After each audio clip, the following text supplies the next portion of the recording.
High, good morning. তো কেমন আছো তোমরা সবাই? আশা করি খুব খুব ভালো আছো, আমিও খুব ভালো আছি।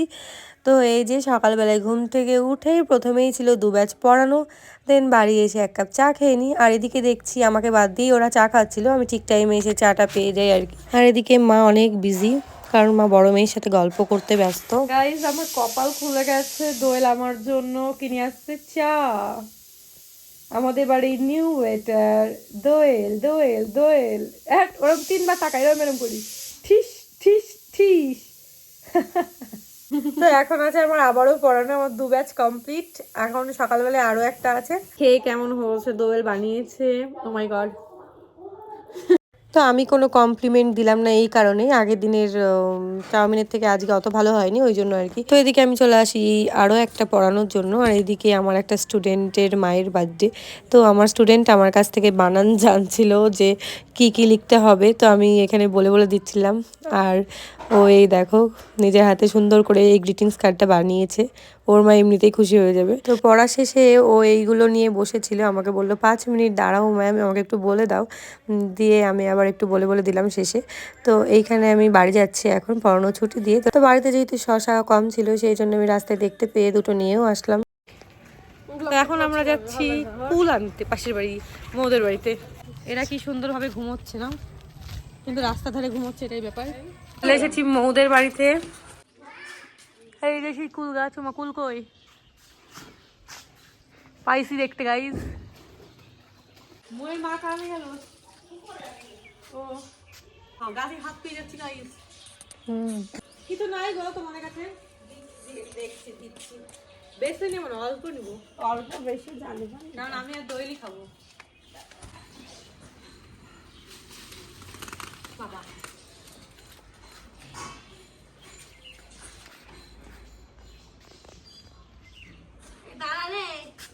কুড়া কুল কুড়াতে এসছি গাইজ, কুল কুড়াতে।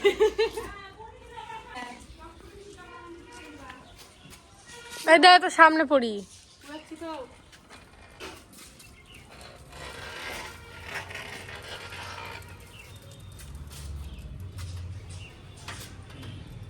ও তখন রাখলি দেখ। এই দেখো গাইস, এতগুলো কুল পেয়েছি। তো ডাকবো কুলগুলো এবার আমি ভালো করে ধুয়ে নেব। এই যে ধনেপাতা নিয়ে এসেছিলাম কালকে পিসির বাড়ি থেকে। তো এবার এগুলো ছেঁচতে হবে। লঙ্কা নিবো, কটা লঙ্কা নিবো বল দেখি? 3টা। হ্যাঁ মোট দিবি। 4টা নে, 5টা। হর শুকনো তো নাই না। কিরে লেবু দিস না কেন? হ্যাঁ দে চল। কিরে কি করছিস? পড়ে যাচ্ছি। আসলে আমাদের শিলটা নামিয়ে আনার ক্ষমতা নাই, এত ভারী, ওই জন্য এখানে আস্তে আস্তে করছি। এটা ফাইল এনিমিকে ফাইল ছেড়ছে। ঠিক এইভাবে দেখাও, ঠিক এইভাবে যদি দোয়েলকে ছেঁচতে পারতাম মনটা ভালো লাগতো। তারপরে থানায় কেস করে দিতাম। থানায় কেস করলে কি 2 দিন জেল, তারপরে আবার ঠিক হয়ে যাবে। 2 দিন জেল দিবে যা, আমার কাকা হয় বলে সব তো দাদু। মামা বললেও ঠিক ছিল। ধনে পাতাটাকে ছেঁচবো, দেখা ছেঁচা জিনিসগুলো ভালো হয় সব থেকে। 2টা লঙ্কা দিয়েছি এখানে। মার্বেলটা ভেঙে যাবে, ভাঙলে নতুন করে দেব। দে লবণ দে, তেল দে, তেল সরিষার তেল দিবি, এখানে লবণ, চিনি দিবি একটুখানি। স্মেলটা পেয়ে জিভে জল চলে আসছে। আর একটু দে, থাক, হাত ধুবি। সরিষার তেল দে, এসব সরিষার তেল ছাড়া ভাল লাগবে না। ঠিক আছে। তো এই যে সব একসাথে ভালো করে মাখতে হবে। আমরা কুল চাচা এভাবেই করি, আর কিছু অ্যাড করতে হয় নাকি আমি জানি না। নাইস, তুমি টকটাক খুবই। টক আছে ভাই। এবার আমরা খাচ্ছি পেয়ারা।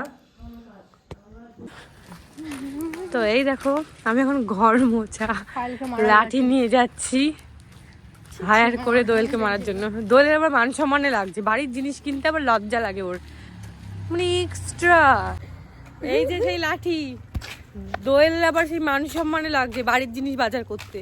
মানে সংসারে থাকতে গেলে, যদি তুই ফ্ল্যাটে থাকতিস দোয়েল, তোর জিনিস তোকেই বাজার করতে হতো, এইটাই মনে রাখবি সবসময়। কেউ এনে দিত না অচেনা জায়গায়, কেউ না। হ্যাঁ রে, ওয়াও নাইস। এটা গোলটাই ভালো। হ্যাঁ গোলটাতে ভালো মোছা যায়। ইয়েস, এই তো দোয়েলকে শিখিয়ে দেবে, দোয়েলের প্র্যাকটিস হয়ে যাবে। গেছিলাম ঘর মোছা লাঠি কিনতে, দেন বাড়ি এসে স্নান পুজো খাওয়া দাওয়াটাও করে নিই। আর আজকের মেনু ছিল ভাত, মটরের ডাল, ঝুরঝুরে আলু ভাজা, আর কি ছিল বাঁধাকপির তরকারি, বেগুন ভাজা। এই ছিল আজকের মেনু। তারপরে দুপুরবেলায় একটু ঘুমিয়ে দেখি 4টে মতো বেজে গেছে, আর এখন চলে আসবে সবাই পড়তে। আর আমি উঠে পড়েছি। আর পড়ানোর শেষে ওদেরকে ছুটি দিয়ে বেরিয়েছিলাম একটু বাজারে। বাজারে বেরোনো বলতে আমার একটা ফ্রেন্ড এসেছে, তার সাথেই দেখা করতে। তো যে ফ্রেন্ডের সাথে দেখা করতে এসেছিলাম সে মুখ দেখাতে চাইছিল না, তাই আর জোর করিনি। তো আমি নিজে নিজেই ভিডিওটা করছিলাম। তো এই দেখো, এই ক্যাফেটার নাম ওয়ান বাইট। তো করিমপুরের রেগুলেট মার্কেটের সামনেই এই ক্যাফেটা। তো ভেতরেও বসার জায়গা ছিল, বাইরেও বসার জায়গা ছিল, আমরা বাইরেই বসেছিলাম। তো এখানকার অ্যাম্বিয়েন্সটা খুবই সুন্দর, যারা আসো তারাই জানবে। তো আমরা অর্ডার করেছিলাম 2টো কফি আর একটা ভেজ পিৎজা, মানে পনির পিৎজা। তো অনেক দিন পর দেখা হওয়া মানে অনেক গল্প আড্ডা আর কি অনেক কিছুই থাকে, তার সাথে একটু খাওয়া দাওয়া। ও ভয় দেখাতেও ভালো পারে। তো আমরা গেছিলাম মেঘনা পার্কে ঘুরতে, আর ও আমাকে ভূতের ব্যাপারে ভূতের একটা গল্প বলছে। আর পাশে একটা বাচ্চা ছিল, ও আমরা লক্ষ্য করিনি, আর বাচ্চাটা ভয়ে কাঁদতে লেগে গেছে। তারপর ও যখন বলছে এইসব বলেন না বলেন না, তো আমরাও চমকে গেছি। অ্যাকচুয়ালি আমরা লক্ষ্য করিনি বাচ্চাটা আছে, তাহলে ওকে মানা করতাম এসব বলিস না। এবার যেহেতু আমরা কিছু করিনি, তাও আমাদের ভয় লাগছিল। ও কাঁদতে কাঁদতে ওর মায়ের কাছে গেল, তো আমরা আবার চলে আসলাম। তো যাই হোক, এই ছিল আজকের কাহিনী। তো ভিডিওটা কেমন লাগলো অবশ্যই কমেন্ট করে জানিও। টাটা সবাই।